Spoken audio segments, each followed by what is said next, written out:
नमस्कार मित्रों, पिछले वीडियोस में हम लोगों ने बॉडी कंपोजिशन और बॉडी में फ्लूइड कहाँ कहाँ किस किस रूप में है यह जाना। आइए उनकी हम विस्तार से चर्चा करें कि जो शरीर में जो हम लोगों ने दो कंपार्टमेंट्स मेजर डिस्कस किए, इंट्रासेलुलर और एक्स्ट्रासेलुलर। एक्स्ट्रासेलुलर में भी दो कंपार्टमेंट्स डिस्कस किए, इंटरस्टिशियम और प्लाज्मा। इनकी अपनी अपनी क्या क्या विशिष्टताएं हैं, आइए इस वीडियो में हम लोग इनको समझते हैं। तो हमारा शरीर, इसमें 60% वाटर है, जो कि 40% इंट्रासेलुलर और 20% एक्स्ट्रासेलुलर के रूप में है। 20% एक्स्ट्रासेलुलर में 15% इंटरस्टिशियम, 5% प्लाज्मा और लेस देन 1% ट्रांससेलुलर के रूप में है। और यह व्यवस्थित है इंट्रासेलुलर एक्स्ट्रासेलुलर के बीच में सेल मेम्ब्रेन के द्वारा और इंटरस्टिशियम और प्लाज्मा के बीच में कैपिलरी मेम्ब्रेन के द्वारा। यह तो हम लोग अभी तक डिस्कस कर चुके हैं और उनके डिस्ट्रीब्यूशन और कितना अमाउंट है इसके साथ में। आइए इसमें से एक एक फ्लूइड कंपार्टमेंट को हम लोग विस्तार से समझते हैं। सर्वप्रथम आरंभ करते हैं प्लाज्मा वाटर से। प्लाज्मा जो कि एक प्रकार का एक्स्ट्रासेलुलर फ्लूइड है और उसका लगभग 25% एक्स्ट्रासेलुलर फ्लूइड या कुल बॉडी वाटर का 5%। तो 5% बाई वेट और 8% बाई टोटल बॉडी वाटर। तो जितना शरीर में पानी है उसका 8%, अदरवाइज पूरे शरीर के वजन का 5%। यह है प्लाज्मा। प्लाज्मा क्या है? ब्लड का लिक्विड पार्ट। ब्लड का सॉलिड पार्ट तो सेलुलर पार्ट, जिसमें से मुख्य रूप से है आरबीसीज। हम लोगों ने बात की थी कि आरबीसीज क्या है? शरीर में पाई जाने वाली सर्वाधिक संख्या वाली सेल्स। शरीर की 25% सेल्स जो है वो तो आरबीसी ही हैं।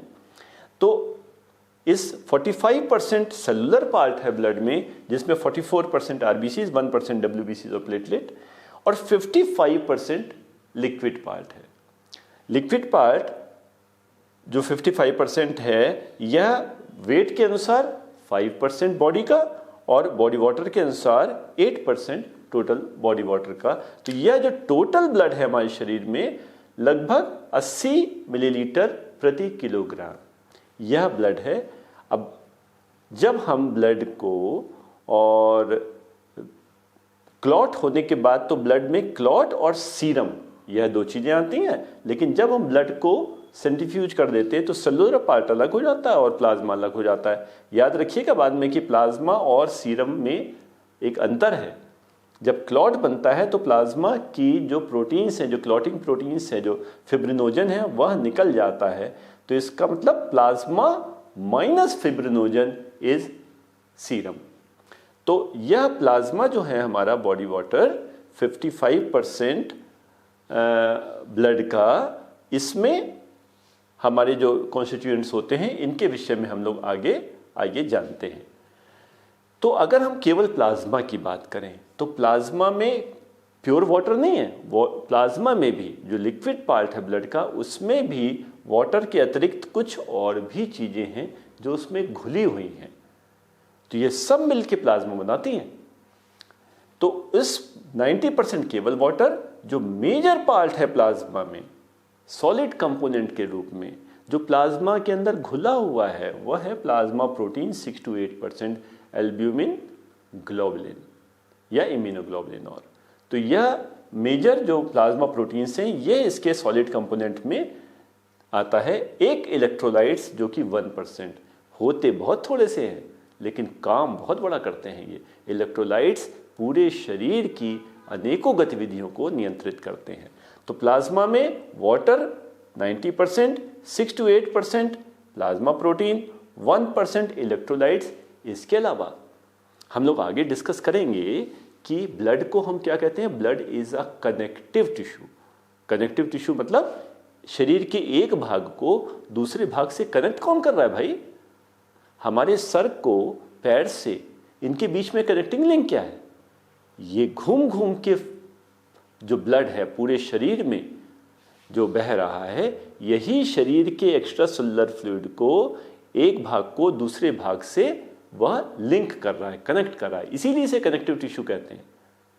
तो यह जो बॉडी का वाटर जो ब्लड है, ब्लड का जो वाटर पार्ट है प्लाज्मा, इसमें यहाँ का सब्सटेंसेस नीचे ले जाना, नीचे के सब्सटेंसेस ऊपर ले जाना, जीआईटी का रेस्पिरेटरी में ले जाना, रेस्पिरेटरी का कार्डियक में ले जाना, ये सब इसी प्लाज्मा के द्वारा हो रहा है। तब भोजन हमने किया, जीआईटी से न्यूट्रिएंट्स एब्जॉर्ब हुए, या दवा खाई, वह मेडिसिन एब्जॉर्ब हुई, ब्लड में पहुंची। अब वो ब्लड पूरे शरीर में उस भोजन को ले जा रहा है, पूरे शरीर में उस मेडिसिन को ले जा रहा है। शरीर ने उसे यूज़ किया, उसमें से वेस्ट प्रोडक्ट्स निकाले, वो वेस्ट प्रोडक्ट शरीर ने निकाले, अब उसे किडनी तक कौन ले जाएगा? ब्लड ले जा रहा है। तो ब्लड का एक काम क्या हुआ कि न्यूट्रिएंट्स को और वेस्ट प्रोडक्ट्स को इधर से उधर ले जाना, जीआईटी से न्यूट्रिएंट्स को और पूरे शरीर से किडनी तक वेस्ट प्रोडक्ट्स को। इसी प्रकार ऑक्सीजन, कार्बन डाइऑक्साइड, लंग से जो ऑक्सीजन आई वो टिश्यूज तक ब्लड ले जाएगा, टिश्यूज में जो कार्बन डाइऑक्साइड उत्पन्न हुई वह लंग्स तक ब्लड ले जाएगा। तो न्यूट्रिएंट्स और वेस्ट प्रोडक्ट भी ब्लड ले जा रहा है प्लाज्मा के माध्यम से, गैसेस भी ऑक्सीजन और कार्बन डाइऑक्साइड ले जा रहा है, जो शरीर में हार्मोन्स बन रहे हैं वो भी ब्लड में सिक्रीट हो रहे हैं, जो मेडिसिन हम खा रहे हैं वो भी ब्लड में पहुंच रही है। तो यह भी, तो अल्टीमेटली यह सब भी तो ब्लड के थ्रू जा रहे हैं, प्लाज्मा के थ्रू जा रहे हैं, तो यह भी प्लाज्मा का एक पार्ट बनाएंगे। तो प्लाज्मा के कंपोनेंट्स क्या हुए? मेजर वाटर, जो सॉलिड कंपोनेंट्स में प्लाज्मा प्रोटीन्स, इलेक्ट्रोलाइट्स और वो सब्सटेंसेस, वो पदार्थ जो प्लाज्मा के द्वारा, ब्लड के द्वारा एक स्थान से दूसरे स्थान पर ले जा रहे हैं। ठीक है, तो इस प्रकार से जो प्लाज्मा है उसमें ये कंपोजिशंस हुए जिनका हमें ध्यान रखना है। अब ये प्लाज्मा हमारा इंटरस्टिशियल फ्लूइड से किसके द्वारा सेपरेटेड है?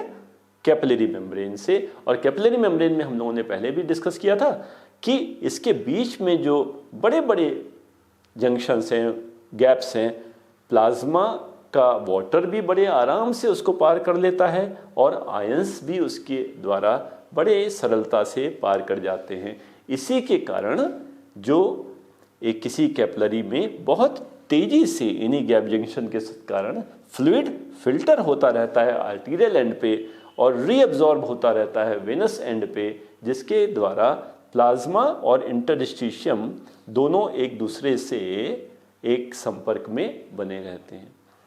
तो यह संपर्क कैसे होता है? अगर ये हमारी कैपिलरी है तो ये कैपिलरी जब इंटरस्टिशियम में, इनके बीच में कैपिलरी वॉल में बहुत सारे गैप्स होते हैं और वो गैप्स के थ्रू ही यह जो अंदर के सब्सटेंसेज हैं बाहर के सब्सटेंसेज अंदर आ जा सकते हैं। जिस स्थान पर जितना फ्री परमेबिलिटी देनी है उस स्थान के अनुसार ये गैप जंक्शन शरीर में कम और ज़्यादा कर लिए जाते हैं। कहीं कहीं गैप जंक्शंस बिल्कुल नहीं छोड़े जाते जहां हम नहीं चाहते कि ज़्यादा फ्लूइड आए जाए, जैसे ब्रेन, और कहीं कहीं गैप जंक्शंस बहुत बड़े बड़े छोड़ दिए जाते हैं आराम से आ जा सकें, जैसे लिवर और किडनी। हम लोग इनको बाद में विस्तार से समझेंगे। लिवर में सारे न्यूट्रिएंट्स का आना जाना करना है, न्यूट्रिएंट के मॉलिक्यूल्स बड़े बड़े होते हैं तो गैप जंक्शंस भी बड़े होने चाहिए। किडनीज में वेस्ट प्रोडक्ट्स का आना जाना करना है तो वहाँ पे भी गैप जंक्शंस बड़े चाहिए। ब्रेन तो एक क्लोज्ड कैविटी में पैक्ड है, ब्रेन में हम नहीं चाहते कि ज़्यादा फ्लूइड आ जाए, वहाँ बिल्कुल टाइटली पैक्ड कैपिलरी की वेसल्स होती हैं। तो अगर हम इस कैपिलरी मेम्ब्रेन को अगर हम समझें इसका माइक्रो स्ट्रक्चर, तो कैपिलरी मेम्ब्रेन में एक तो बेसमेंट मेम्ब्रेन हो गई और एक एंडोथीलियम, एंडो मतलब अंदर, एक ऐसी थीलियम मतलब एक स्किन कवरिंग, जो एक ऐसी कवरिंग है कैपिलरी की जिसमें एक यूनिसेलुलर मेम्ब्रेन होती है। ये एक सेल थिक एंडोथीलियम कैपिलरीज की और एक बेसमेंट मेम्ब्रेन। तो ये जो एंडोथीलियल सेल्स हैं इनके बीच में कहीं कहीं कुछ गैप जंक्शंस रह जाते हैं जिसके द्वारा बड़े आराम से फ्लूइड आ जा सकता है। तो इंटरस्टिशियम से और ब्लड वेसल की कैपिलरी के बीच में इस गैप जंक्शन से बहुत आसानी से फ्लूइड आ जा सकता है। यह तो गैप जंक्शंस या एंडोथीलियल फेनेस्ट्रेशन, फेनेस्ट्रेशन मतलब बीच बीच के गैप्स जिन्हें पोर भी कहते हैं, यह एक माध्यम हुआ फ्लूइड के आने जाने का इंटरस्टिशियम से और ब्लड वेसल के अंदर या बाहर। फिर कुछ फ्लूइड इस एंडोथीलियम के होते हुए भी निकल सकता है। ये किस प्रकार से? एंडोथीलियम तो एक सेल है, सेल कैसे आने जाने दे रही है फ्लूइड को? कुछ चैनल्स होती हैं, इंटरसेलुलर क्लेफ्ट, एक एंडोथीलियम और दूसरी एंडोथीलियम के बीच में या तो ये पोर हुआ, प्रॉपर पोर, या एक चैनल की तरह से हुई, वह आने जाने दे रही है फ्लूइड को। लेकिन ये भी दो सेल्स के बीच में हुई। सेल के थ्रू कैसे गया? सेल के थ्रू आने जाने का एक तरीका होता है कि कुछ फ्लूइड इसने पिनोसाइटोसिस, एंडोसाइटोसिस के द्वारा लिया अंदर, वेसिकल बन गई और वो वेसिकल दूसरी तरफ खुल गई, तो फ्लूइड वेसिकल्स बनाता हुआ इधर से उधर, उधर से इधर वह आ जा सकता है। तो इंटरस्टिशियम और ब्लड वेसल के बीच में या तो पोर के थ्रू या दो एंडोथीलियल सेल्स के बीच में क्लेफ्ट के थ्रू या उसके बीच में वेसिकल्स बनाते हुए इस प्रकार से, या कोई सब्सटेंस डिफ्यूज होके पहुंचा। तो इस प्रकार से इंटरस्टिशियम और प्लाज्मा, इनके बीच में फ्लूइड और सब्सटेंसेस का आदान प्रदान होता रहता है। तो यह जो मूवमेंट है, यह इंटरस्टिशियल फ्लूइड को और प्लाज्मा के फ्लूइड का कंपोजिशन एक जैसा बनाए रखने में मदद करता है। और ये हम लोग पहले भी डिस्कस कर चुके हैं कि किस प्रकार से हमेशा फिल्ट्रेशन, रीअब्जॉर्प्शन और जो 1% फ्लूइड बचता है वो लिम्फेटिक्स के द्वारा किस प्रकार से ड्रेन होता रहता है। और ये लिम्फेटिक्स पूरे शरीर में फैली हुई है, पूरे शरीर से इस लेफ्ट ओवर फ्लूइड को एकत्रित करती रहती है।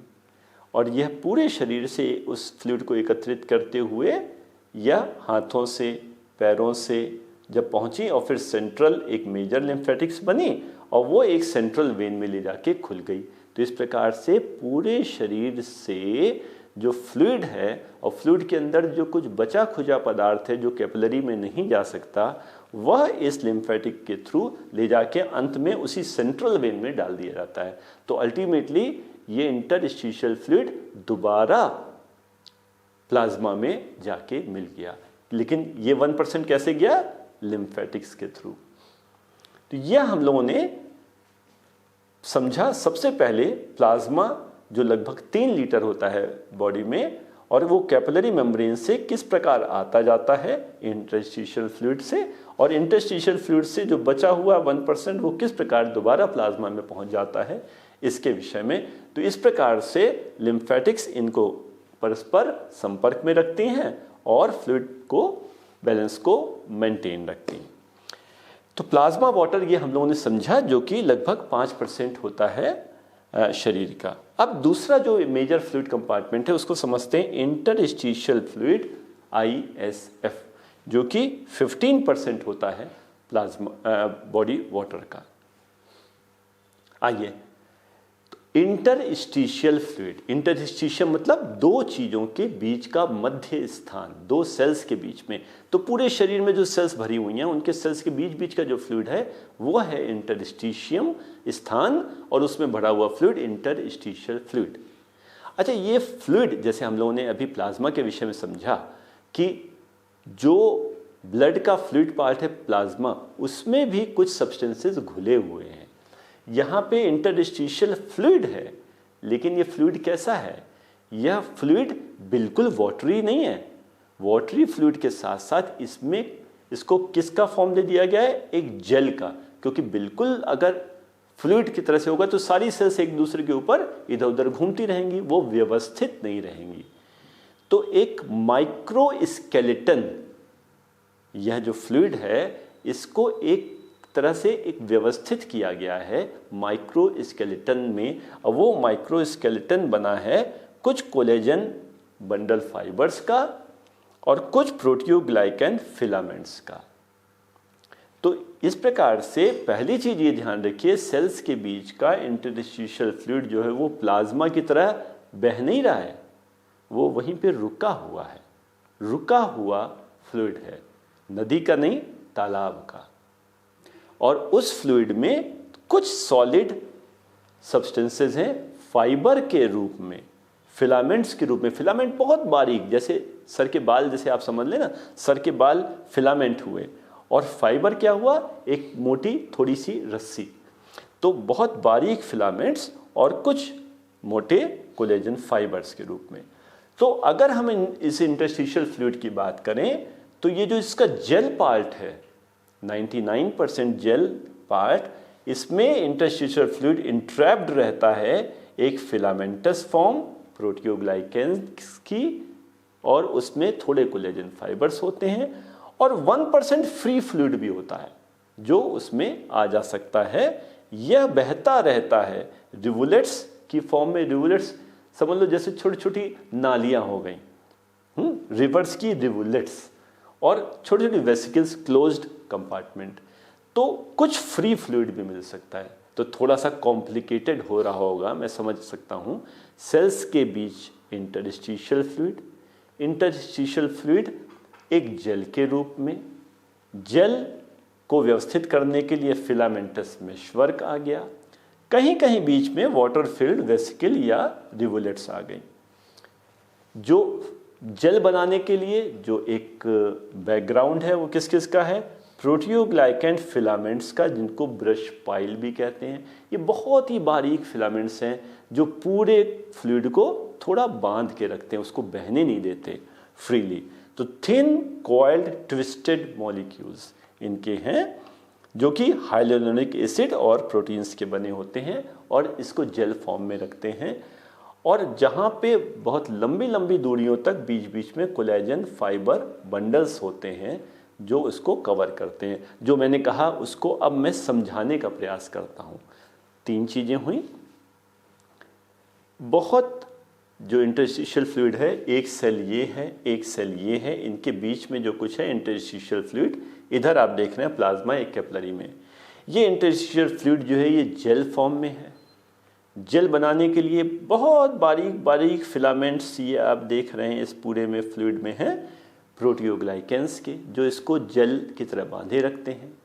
लॉन्ग डिस्टेंसेस में थोड़ा सा स्ट्रेंथ देने के लिए कोलेजन फाइबर्स हैं, और 1% है इसके अंदर फ्री फ्लूइड, जो कि रिवुलेट्स के रूप में या क्लोज्ड छोटी छोटी वेसिकल्स के रूप में हो सकता है। तो प्लाज्मा क्या था, फ्री फ्लोइंग फ्लूइड था। इंटरस्टिशियल फ्लूइड क्या है, वो एक जेल है जो वहीं रुका हुआ है, नदी नहीं तालाब के रूप में।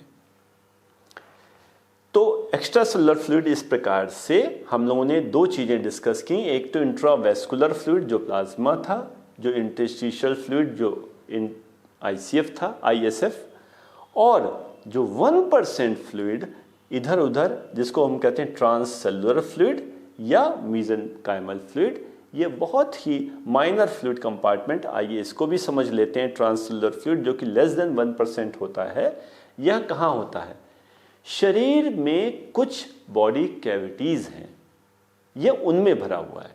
तो ये अलग है सबसे, यह प्लाज्मा का पार्ट नहीं है, ये 2 सेल्स के बीच में इंटरस्टिशियम का भी पार्ट नहीं है, ये एक अलग एक कंपार्टमेंट बना के उसमें भर दिया गया है इन बॉडी कैविटीज में। शरीर में बहुत तरह की सिक्रीटरी ग्लैंड्स हैं, तो कुछ सिक्रीटरी ग्लैंड्स के अंदर जो फ्लूइड है वह भी इसी में आ गया, क्योंकि वो सर्कुलेशन में नहीं है। तो 1% या 1.5% जो टोटल बॉडी वेट के अनुसार फ्लूइड है, वह बॉडी कैविटी और सिक्रीटरी ग्लैंड्स में भरा होता है, जो कि टोटल 1 लीटर से भी 1 लीटर भी बड़ी संख्या हो गई, लेकिन इतना हो सकता है कहाँ कहाँ। शरीर में कैविटी कहाँ है, ब्रेन के चारों ओर है एक कैविटी, स्पाइनल कॉर्ड के चारों ओर है एक कैविटी, हार्ट के चारों ओर है, लंग्स के चारों ओर है, एब्डोमिनल विसरा के चारों ओर है। तो शरीर में जॉइंट्स हैं, जॉइंट्स के चारों ओर है कैविटी। आईज में, आईज के अंदर फ्लूइड भरा है। तो यह जितने भी फ्लूइड भरे हुए हैं यह हैं body cavity, cerebrospinal cavity, pleural, pericardial, peritoneal, synovial, intraocular. अभी शायद आपको ये नामों से आप लोग परिचित ना हो, सेरेब्रोस्पाइनल, सेरेब्रम और स्पाइनल, तो जो सेंट्रल नर्वस सिस्टम के चारों ओर है सेरेब्रोस्पाइनल, प्लूरल लंग्स के चारों ओर, पेरिकार्डियल कार्डियो हार्ट, पेरी चारों ओर हार्ट के चारों ओर, पेरिटोनियल, जो पेरिटोनियम एब्डोमिनल विसरा है उनके चारों ओर। साइनोवियल, जो जॉइंट है उसमें साइनोवियल मेम्ब्रेन होती है, उसके अंदर भरा हुआ। इंट्रा ऑकुलर, इंट्रा मीन्स अंदर, ऑकुलर मीन्स आँख, आँख के अंदर। यह सब हमारी बॉडी कैविटीज़ हैं जिनके अंदर ट्रांस सेलुलर फ्लूइड भरा होता है। फिर आया सिक्रीटरी ग्लैंड्स में। स्किन में स्वेट ग्लैंड है, सेबेशियस ग्लैंड है, जो हेयर फॉलिकल के साथ में होती हैं, उनके अंदर है। मुंह में बहुत सारी सलाइवरी ग्लैंड्स हैं, उनमें आँखों के साथ लैक्राइमल ग्लैंड्स हैं। तो इनमें जो फ्लूइड है वह सिक्रीटरी ग्लैंड्स में भरा हुआ, यह भी हुआ ट्रांससेलुलर। तो ट्रांससेलुलर कहाँ कहाँ? बॉडी कैविटीज़ में और सिक्रीटरी ग्लैंड्स में 1% of total body fluid 1 litre से भी कम होता है। इसके अतिरिक्त एक फ्लूइड कंपार्टमेंट और भी डिस्क्राइब्ड है, बहुत कम पुस्तकों में ही यह दिया हुआ है कि मेसेनकाइमल फ्लूइड, मतलब मेसेनकाइमल जो टिश्यूज़ हैं, जैसे कनेक्टिव टिश्यूज़ में कार्टिलेजेस और बोन्स, तो जो कार्टिलेजेस बोन्स के अंदर जो फ्लूइड जो बहुत ही माइन्यूट क्वांटिटीज़ में उसके अंदर है, वह आ जाता है इस मेसेनकाइमल फ्लूइड की कैटेगरी में। तो इस प्रकार से हम लोगों ने अभी तक प्लाज्मा इंट्रावेस्कुलर फ्लूइड को समझा, इंटरस्टिशियल फ्लूइड जो जेल की फॉर्म में थे उसको समझा, ट्रांससेलुलर फ्लूइड इनको समझा। अंत में आते हैं इंट्रासेलुलर फ्लूइड, जो कि एक मेजर पार्ट है, 40% of body weight, 67% of total body water, और सेल्स के अंदर है, और सभी सेल्स का अपना इंट्रासेलुलर फ्लूइड विशिष्ट है, उसका एक्सक्लूसिव। तो ये इसकी बात करते हैं। अच्छा, ये एक्सक्लूसिव क्यों है? क्योंकि हम लोगों ने क्या बात की थी कि सेल्स के अंदर का कंपोजिशन अलग है इंटरस्टिशियल और प्लाज्मा फ्लूइड जो दोनों सेम है उनसे, क्योंकि सेल्स घिरी हुई हैं सेल मेम्ब्रेन से, और ये जो सेल मेम्ब्रेन है यह सेलेक्टिवली परमिएबल, परमिएबल तो है, आने जाने तो देती है, लेकिन सेलेक्टिवली, जिसको अलाउ करूंगी वही अंदर आएगा, जिसको अलाउ करूंगी वही बाहर जाएगा। तो इसके कारण से वह अपना कंपोजिशन बाहर की दोनों चीज़ों के कंपोजिशन से अलग रख लेती है। कैपिलरी से इंटरस्टिशियम में वाटर और आयंस दोनों खुल के आते जाते हैं, लेकिन इस selectively permeable capillary membrane, cell membrane से वाटर तो आ जा सकता है, आयंस हमारी मर्जी से अंदर आ जाएंगे, जिससे हम इसके अंदर के कंपोजिशन को नियंत्रित कर सकें। ठीक है, तो यह सेल मेम्ब्रेन के कारण से इंट्रासेलुलर फ्लूइड का कंपोजिशन एक्स्ट्रा सेलुलर फ्लूइड के कंपोजिशन से भिन्न होता है, और इसमें भिन्न होता है किस रूप में? आयंस के, इलेक्ट्रोलाइट्स जितने हैं उनके, वाटर के नहीं। वाटर हमारी बॉडी के कंपोनेंट्स में क्या देता है? ऑस्मोसिस की एक्टिविटी, ऑस्मोटिक एक्टिविटी। तो ऑस्मोटिक एक्टिविटी तो दोनों की समान है, क्योंकि जो भी फ्लूइड जहां भी ज़्यादा कम होगा वह दूसरे कंपार्टमेंट पहुंच जाएगा। तो ऑस्मोटिकली बोथ आर इक्विवेलेंट, लेकिन जो हमारा बाकी कॉम्पोजिशन है वह दोनों का भिन्न भिन्न होता है। अच्छा, ये जो बात हम लोग करने जा रहे हैं ये दोनों बहुत बहुत इम्पॉर्टेंट है, इसको ज़रूर याद रखिए। एक बात तो कही हमने, ICF और ECF, इनका दोनों का जो ऑस्मोटिक एक्टिविटी है वह समान है, क्योंकि वाटर फ्रीली सेल मेम्ब्रेन से आ जा सकता है। दूसरी बात जो हम कहने जा रहे हैं कि ICF और ECF के इलेक्ट्रोलाइट्स में बहुत मेजर डिफरेंस है, क्योंकि आयंस को नहीं आने जाने देता ऐसा। अब ये चीज़ आपको याद रखनी है, मन में बैठा लीजिए, बार बार रिवाइज करिए। कुछ आयंस सेल के अंदर ज़्यादा होते हैं, कुछ आयंस सेल के बाहर ज़्यादा होते हैं। सेल के बाहर वाले आयंस क्या क्या हैं? सोडियम, क्लोराइड और बाइकार्बोनेट। यह 3 आयंस आपको याद रखने हैं, सोडियम, क्लोराइड, बाइकार्बोनेट्स। यह सेल के बाहर एक्स्ट्रा सेलुलर फ्लूइड में, कहाँ कहाँ? ब्लड में, plasma, extra cellular fluid, interstitial fluid, उसमें सोडियम, क्लोराइड, बाइकार्बोनेट यह ज़्यादा होते हैं। सेल के अंदर क्या होता है? सेल के अंदर पोटेशियम ज़्यादा होता है, cells are rich in potassium. Intracellular fluid ICF is rich in potassium. दूसरा मैग्नीशियम, तो पोटेशियम और मैग्नीशियम ये ज़्यादा होते हैं। और एक बहुत महत्वपूर्ण सब्सटेंस है फॉस्फेट, ऑर्गेनिक फॉस्फेट जो कि ATP, ADP और कितने सारी चीज़ों के साथ कंबाइंड है, और इनऑर्गेनिक फॉस्फेट, यह दोनों हमारे सेल के अंदर ज़्यादा होते हैं। तो बाहर एक्स्ट्रासेलुलर फ्लूइड में सोडियम क्लोराइड और बाइकार्बोनेट, इंट्रासेलुलर फ्लूइड में पोटेशियम, मैग्नीशियम और फॉस्फेट यह ज़्यादा होते हैं। याद रखना है, इस चार्ट को टेबल पे लगा लीजिए, सोते जागते उठते बैठते इसको देखते रहिए, क्योंकि यह आपके इस प्रथम वर्ष से लेके और अंत तक किसी भी फील्ड में आप प्रैक्टिस कर रहे हो, यह आपको बार बार इसकी आवश्यकता पड़ेगी। सोडियम क्लोराइड और बाइकार्बोनेट्स ये एक्स्ट्रासेलुलर फ्लूइड में ज़्यादा होते हैं। पोटेशियम, मैग्नीशियम, फॉस्फेट्स ये इंट्रासेलुलर फ्लूइड में ज़्यादा होते हैं। अगर आप देखें दोनों मिलके लगभग एक दूसरे को बैलेंस कर लेते हैं, क्योंकि अंदर और बाहर के बीच में आयनिक बैलेंस तो होना चाहिए ना, वरना तो सब सिस्टम अनस्टेबल हो जाएगा। तो यह लगभग दोनों मिलके एक समान हो जाते हैं। अब कुछ और बातें करते हैं। नॉन इलेक्ट्रोलाइट्स सब्सटेंसेस मुख्य क्या है? नॉन इलेक्ट्रोलाइट सब्सटेंसेस में दो सब्सटेंसेस हैं, एक ग्लूकोज और एक प्रोटीन। ग्लूकोज हमारा एक्स्ट्रासेलुलर फ्लूइड में ज़्यादा है और प्रोटीन हमारी इंट्रासेलुलर फ्लूइड में ज़्यादा है। तो यह मुख्य डिफरेंसेस हैं एक्स्ट्रासेलुलर फ्लूइड और इंट्रासेलुलर फ्लूइड में, आयनिक डिफरेंस और कुछ नॉन आयनिक डिफरेंस जो हमें कंठस्थ होने चाहिए।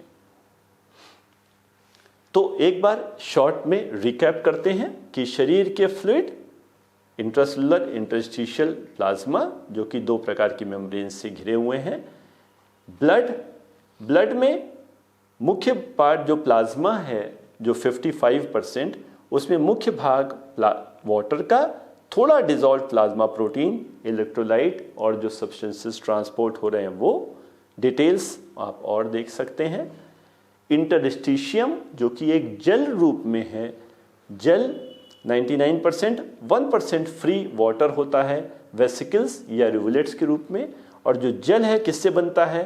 वह बनता है लॉन्ग कोलेजन फाइबर्स या फिलामेंट जो पूरे में बिखरे हुए हैं, प्रोटियोग्लाइकेंस के फिलामेंट जिन्हें ब्रश पाइल कहते हैं। जो माइनर फ्लूइड कंपार्टमेंट्स हैं ट्रांससेलुलर फ्लूइड, वो कहाँ होते हैं? बॉडी कैविटीज़ में और सिक्रेटरी ग्लैंड्स में। और मेसेनकाइमल फ्लूइड्स जो कुछ बुक्स में डिस्क्राइब्ड है वह बोन कार्टिलेज, मेसेनकाइमल टिश्यूज़ में होता है। फिर जो बात हमें ध्यान रखनी है, कैपिलरी मेम्ब्रेन, सेल मेम्ब्रेन में डिफरेंस। कैपिलरी मेम्ब्रेन फ्लूइड और आयंस दोनों को आने जाने देती है। सेल मेम्ब्रेन फ्लूइड को आने जाने देती है फ्रीली, आयंस को सेलेक्टिवली। इसके कारण से आयनिक बैलेंस ICF में, ECF में अलग अलग होता है और वाटर आ जा सकता है, जिसके कारण से ऑस्मोटिकली दोनों समान होते हैं। एक्स्ट्रासेलुलर फ्लूइड में सोडियम क्लोराइड और बाइकार्बोनेट ये ज़्यादा होते हैं, कुछ मात्रा कैल्शियम की भी। इंट्रासेलुलर फ्लूइड में पोटेशियम, मैग्नीशियम, फॉस्फेट्स और इसके अतिरिक्त प्रोटीन्स की मात्रा यह ज़्यादा होती है। तो यह कुछ विशेषताएं थीं हमारे अलग अलग बॉडी फ्लूइड कंपार्टमेंट्स की, और यह आज का जो विषय था ये बहुत महत्वपूर्ण है, विशेष रूप से प्लाज्मा का कंपोजिशन, ICF का और ECF का कंपोजिशन जो हमेशा कंठस्थ होना चाहिए। इसके बाद अगले वीडियोस में हम लोग इनके विषय में और विस्तार से अलग बातों की चर्चा करेंगे। धन्यवाद।